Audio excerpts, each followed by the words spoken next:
Cyber నేరగాళ్లు రోజుకో కొత్త ఎత్తుగడతో జనాలను తమ ఉచ్చులోకి లాగి నిండా ముంచుతున్నారు. అయితే ఈ మధ్య మహిళల లక్ష్యంగా సైబర్ నేరగాళ్లు రెచ్చిపోతున్నారు. ఇంట్లో ఉండి లక్షలు సంపాదించొచ్చని ఆశ చూపి లేదంటే ఇన్వెస్ట్మెంట్ల పేరుతో లింకులు పంపి దోచేస్తున్నారు. చాలా మంది మహిళలు అమాయకంగా సైబర్ నేరగాళ్ల ఉచ్చులో చిక్కి లక్షలు పోగొట్టుకుంటున్నారు.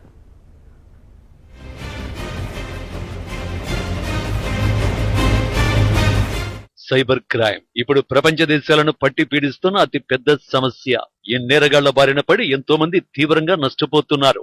రోజు రోజుకి తమ పంథా మార్చుతూ సరికొత్త నేరాలతో జనాలను బురిడి కొట్టిస్తున్నారు. అయితే ఈ మధ్య మహిళల లక్ష్యంగా సైబర్ నేరగాళ్లు రెచ్చిపోతున్నారు. మా పిల్లలకు యోగా నేర్పించాలని అనుకుంటున్నామంటూ గచ్చిబౌలికి చెందిన ఓ యోగా టీచర్ కి ఫోన్ వచ్చింది. సరే అని ఆమె సమయం, ఫీజు తదితర వివరాలు తెలిపింది. అడ్వాన్స్ చెల్లిస్తామని టీచర్ బ్యాంక్ ఖాతా, ఆధార్, పాన్ కార్డు వివరాలను సైబర్ నేరస్తులు తీసుకున్నారు. ఫోన్ పే ద్వారా తాము పంపిన లింక్ కు 10 రూపాయలు చెల్లించండి, మీ ఖాతాని నిర్ధారించుకున్న తర్వాత అడ్వాన్స్ పంపిస్తామని కేటుగాళ్లు సూచించారు. నిజమే అని నమ్మిన ఆమె నగదు బదిలీ చేయగానే క్షణాల్లో ఆమె ఖాతాలోని డబ్బు ఖాళీ అయిపోయింది.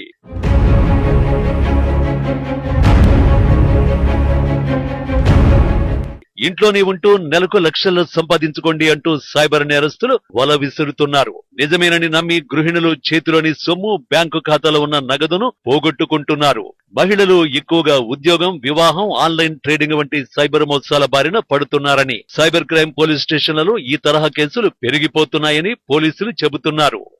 ఇన్వెస్ట్మెంట్ పేరుతోని టెలిగ్రామ్, వాట్సాప్ లోన యాప్ ద్వారా వాళ్ళు ఈ యొక్క ఎవరైతే ఇన్నోసెంట్ పర్సన్స్ ఉన్నారో వాళ్ళని ఆ గ్రూప్లో యాడ్ చేసి తద్వారా మీరు ఏదైనా రేటింగ్స్ ఇవ్వటం కానీ లేకపోతే పార్ట్ టైం జాబు ఇంట్లోనే ఉండి డైలీ 2000, 3000 సంపాదించుకోవచ్చు అనే ఒక కాన్సెప్ట్తోని వాళ్ళకి అప్రోచ్ అయ్యి ఫస్ట్లో కొంచెం చిన్న చిన్న అమౌంట్స్ వాళ్ళ అకౌంట్లోకి పంపించి తర్వాత వాళ్ళని ఒక ట్రేడింగ్ పేరుతోనో లేకపోతే ఇన్వెస్ట్మెంట్ పేరుతోనో వాళ్ళని ట్రాప్ చేసి తర్వాత పెద్ద పెద్ద అమౌంట్స్ వాళ్ళ దగ్గర నుంచి తీసుకొని వ్యాలెట్స్లో బ్లాక్ చేసి చీటింగ్స్ చేస్తున్నారు, సైబర్ నేరాలకు పాల్పడుతున్నారు.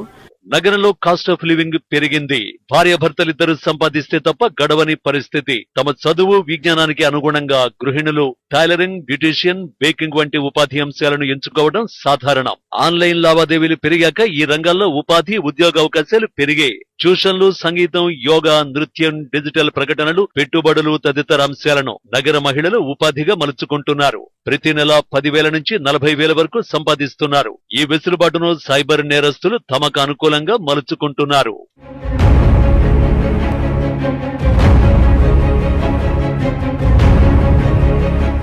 ప్రముఖ సంస్థల పేర్లతో నకిలీ వెబ్సైట్లు రూపొందించి గృహిణులను లక్ష్యంగా చేసుకుని మోసాలకు పాల్పడుతున్నారు. అదనపు సంపాదన కోసం తామిచ్చే అవకాశాలను సద్వినియోగం చేసుకోవాలంటూ ఆశ చూపిస్తున్నారు. మాయగాళ్ల వలలో చిక్కి లక్షల్లో పోగొట్టుకుంటున్నారు. క్రిప్టో కరెన్సీలో పెట్టుబడి పెడితే లక్షల్లో లాభాలు వస్తాయన్న మోసగాళ్ల ప్రకటనను నమ్మిన ఓ యువతి బంగారం అమ్మి మరీ పెట్టుబడి పెట్టడం ఇందుకు ఉదాహరణ. కుటుంబానికి అండగా నిలవాలన్న ఆలోచన మంచిదే, కానీ ఆన్లైన్ ద్వారా వచ్చే సందేశాలు, ఉద్యోగ, ఉపాధి అవకాశాలపై ప్రకటనలు తేలిగ్గా నమ్మకూడదు. అవి ఎంతవరకు నిజమో నిర్ధారించుకున్న తర్వాతే నిర్ణయం తీసుకోవాలని పోలీసులు సూచిస్తున్నారు. సైబర్ నేరాలు ఏదైనప్పటికీ కూడా గురి కాకుండా అంటే ఈ అన్నెసరీ వచ్చే లింక్స్ కానీ మన యాంగ్జైటీకి గురయ్యి ఏదో లింకు కొత్తది వచ్చింది మన మొబైల్కి అని మనం క్లిక్ చేయటం వల్ల కూడా మన డేటా అంతా వాళ్ళకి షేర్ అయిపోతుంది. వాళ్ళు ఆల్రెడీ ఫ్రీ ప్లానెడ్తో ఆ యొక్క సైట్ని మనకు పంపించడం జరుగుతుంది.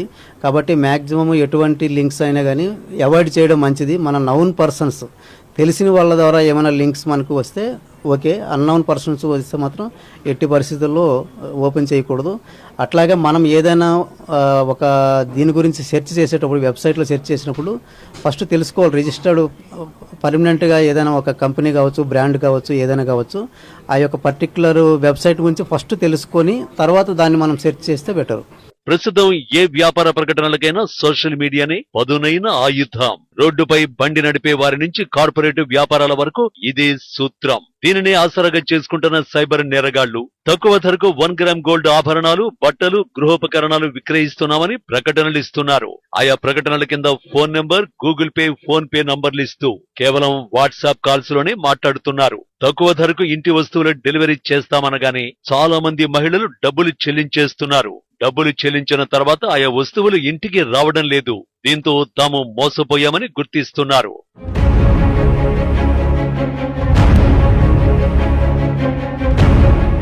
చిన్న తరహా నేరాలైతే సేఫ్ అని భావిస్తున్న కేటుగాళ్లు ఇలాంటి వాటిపై ఎక్కువ ఫోకస్ చేస్తున్నారు.